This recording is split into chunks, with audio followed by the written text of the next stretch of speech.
à New York. BFM Business, Intégral Bourse, jusqu'à 18h, la bourse en temps réel. Oui, c'est ça. L'optimisme sur les perspectives des bénéficiaires des entreprises face au mur des craintes. C'est le match du moment sur le marché. Grégory Volokin, on vous retrouve en duplex depuis New York. On en parlait avec les intervenants précédents. Enfin, il n'y a pas beaucoup de crainte quand même sur les résultats des entreprises américaines. On attend encore, là, sur les 12 mois à venir, plus de 20% de croissance des bénéfices des entreprises américaines. Donc ça semble quand même assez solide pour justifier les niveaux de marché aujourd'hui. On a un petit avant-goût aujourd'hui avec un groupe emblématique malgré tout. C'est PepsiCo que nous dit et que nous raconte PepsiCo à travers ses résultats, Grégory. Oui, ça va être difficile de tirer des conclusions par rapport à l'ensemble du marché avec PepsiCo, parce que si on regarde le détail de PepsiCo, c'est un peu une bête avec deux têtes. D'un côté, vous avez PepsiCo, les boissons, évidemment, les sodas. Et là, les ventes sont en baisse, les marges sont en baisse à cause de l'augmentation des coûts des matières premières. C'est pas terrible. Par contre, de l'autre côté, vous avez tout ce qui est l'alimentation, si on peut appeler alimentation ce que PepsiCo nous propose, c'est-à-dire des snacks, des chips, les Doritos, les frites au lait. Et là, toutes ces snacks, tout ce qu'on appelle ces produits salés, a une belle croissance des ventes de 5%. Alors en fait, le marché n'avait pas attendu cette croissance au niveau des snacks, et c'est ça que le marché salue. Les résultats sont un peu au-dessus des estimations, et PepsiCo voit une jolie progression de son cours aujourd'hui. Mais une fois de plus, PepsiCo, c'est pas du tout une action emblématique, c'est pas là qu'il y a de la croissance, c'est pas vraiment ni la nouvelle économie, ni un secteur extrêmement porteur. Donc je dirais ce qui va être très intéressant déjà à la fin de cette semaine au niveau des résultats, ça va être les valeurs bancaires, dont une JP Morgan, et puis après évidemment tout le reste à partir de la semaine prochaine. Bah ouais, puis la tech qui doit commencer à publier peut-être autour du 17-18 juillet. Il faudra attendre encore quelques jours pour avoir les résultats des grandes valeurs technologiques et des grandes valeurs internet américaines. Là, ce sera un vrai sujet effectivement, parce que ces valeurs-là se traitent sur des niveaux importants, donc il ne faut pas décevoir les attentes. Bon, PepsiCo en avant-goût, en appetizer, en apéritif, même si effectivement c'est difficile d'extrapoler les résultats de PepsiCo à l'ensemble du marché. En tout cas, ça se passe bien pour le titre PepsiCo qui gagne plus de 4% sur ses résultats. Donald Trump, Grégory, agenda chargé, tournée européenne, le sommet de l'OTAN, ça va être l'occasion de taper sur les Européens et les excédents des Européens qui ne participent pas à l'effort de défense. On pense à l'Allemagne, visite au Royaume-Uni. A priori, il va rencontrer Theresa May. Elle sera sans doute encore là dans quelques jours, le Premier ministre britannique. Et puis, rencontre avec Vladimir Poutine à Helsinki. Avant de partir, il a quand même procédé à une nomination très, très importante pour l'avenir d'un certain nombre de régulations fondamentales aux États-Unis. Un nouveau juge de la Cour suprême qui a été nommé par Donald Trump. Il s'appelle Brett Kavanaugh. Il a 53 ans. C'est l'ancien conseiller juridique de George Bush, notamment Grégory. Que nous dit cette nomination de la couleur qu'est en train de prendre la Cour suprême américaine?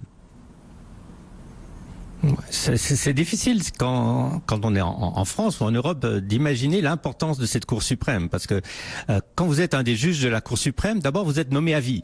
Donc si vous avez 50 ans, vous allez peut-être être à la Cour suprême, un membre de la Cour suprême les 30 ou 40 prochaines années.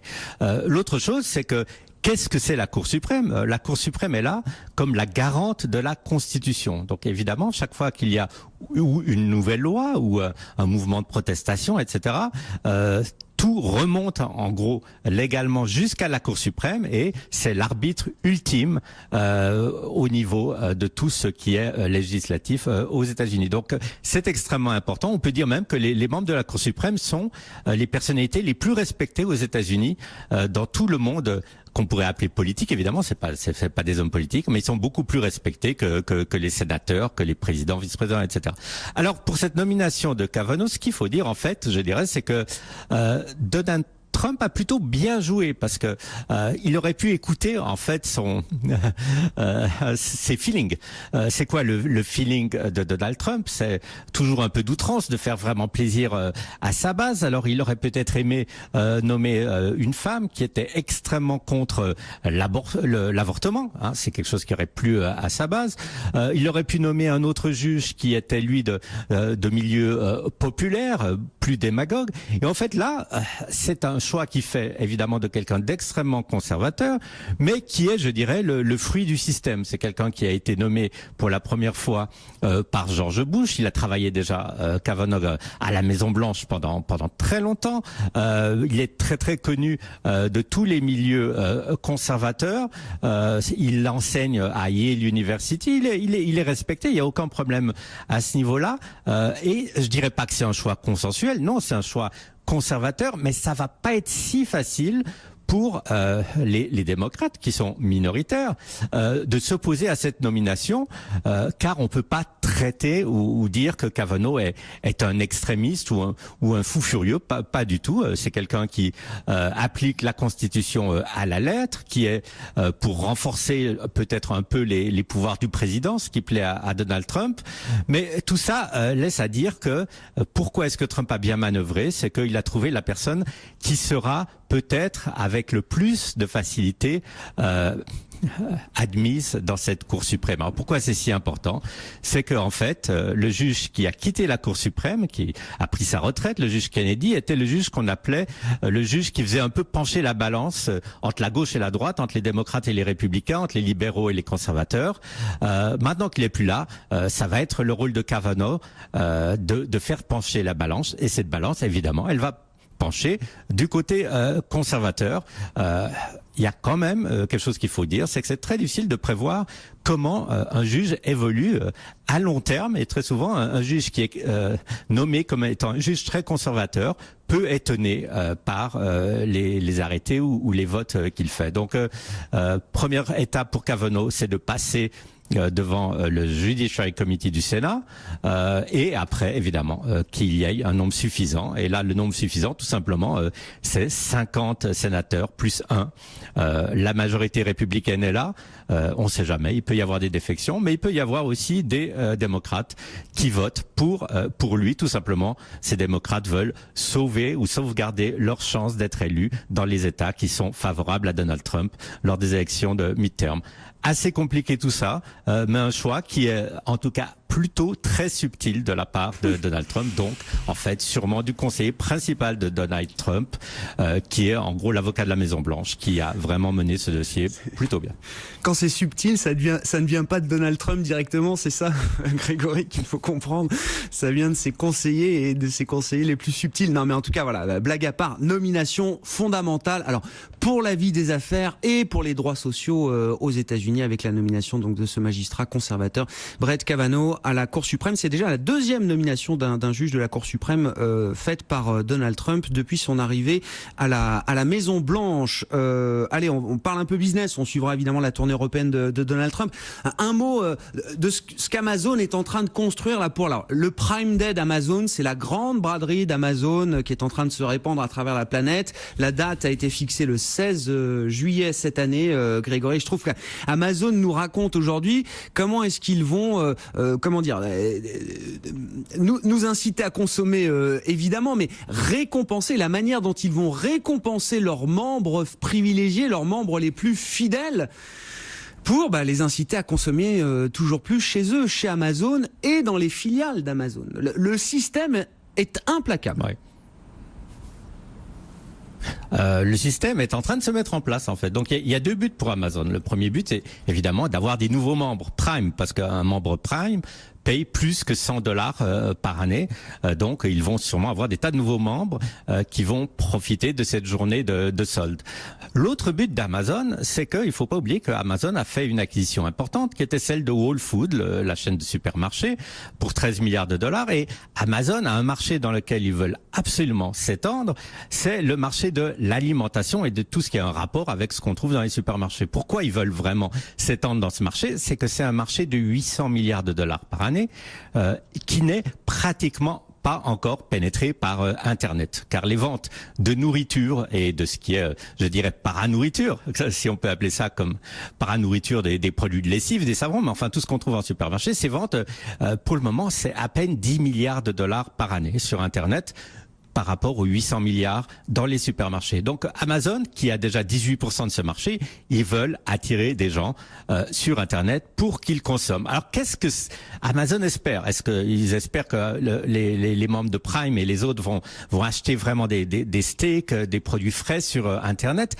Je pense que Amazon a très bien compris que le consommateur a encore envie, quand il achète un produit frais, d'aller en magasin et de le voir. Hein. C'est très difficile d'acheter du poisson sur Internet. Donc Amazon, qu'est-ce qu'ils disent? Et c'est assez subtil. Ils disent, si vous allez dans notre chaîne de supermarché Whole Foods et que vous êtes membre de Prime et que vous dépensez $10, quand vous rentrez chez vous, si vous allez sur Internet, sur Prime, et que vous dépensez $10 en commandant sur Whole Foods, on vous les offre, ces $10.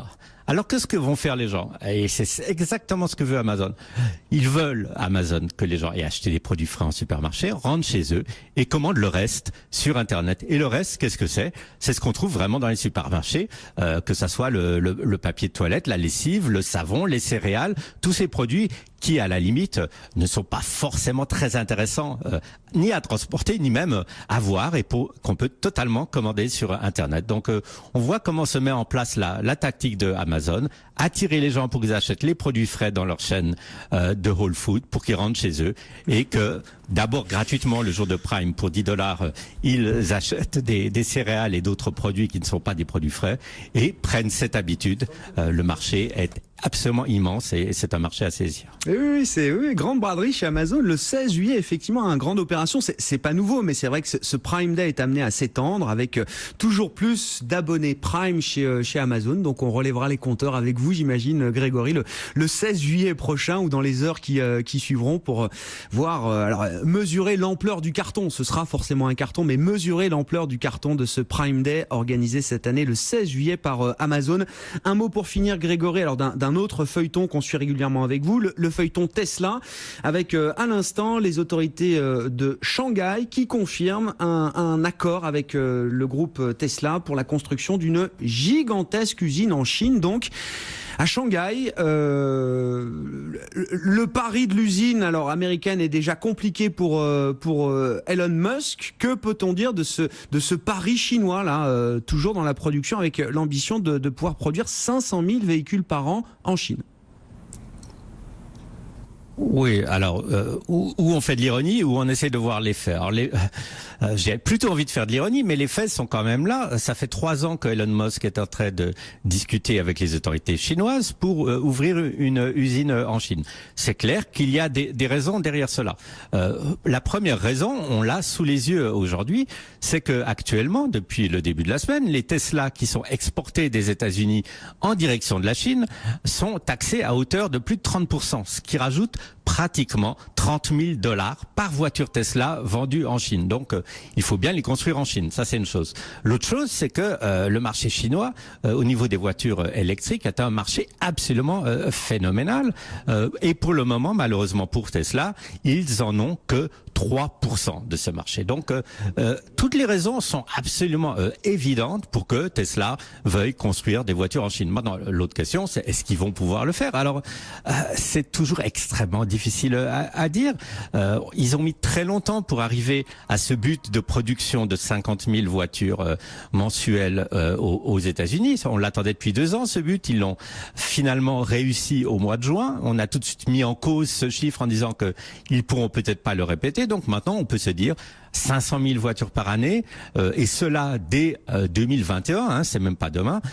Est-ce que c'est réalisable? Je dirais, ne perdons pas vraiment notre temps à se demander si c'est réalisable. Soulignons le fait qu'ils vont commencer à faire des travaux, à trouver des fonds pour ouvrir une usine en Chine, et ils se retrouveront certainement face au même problème.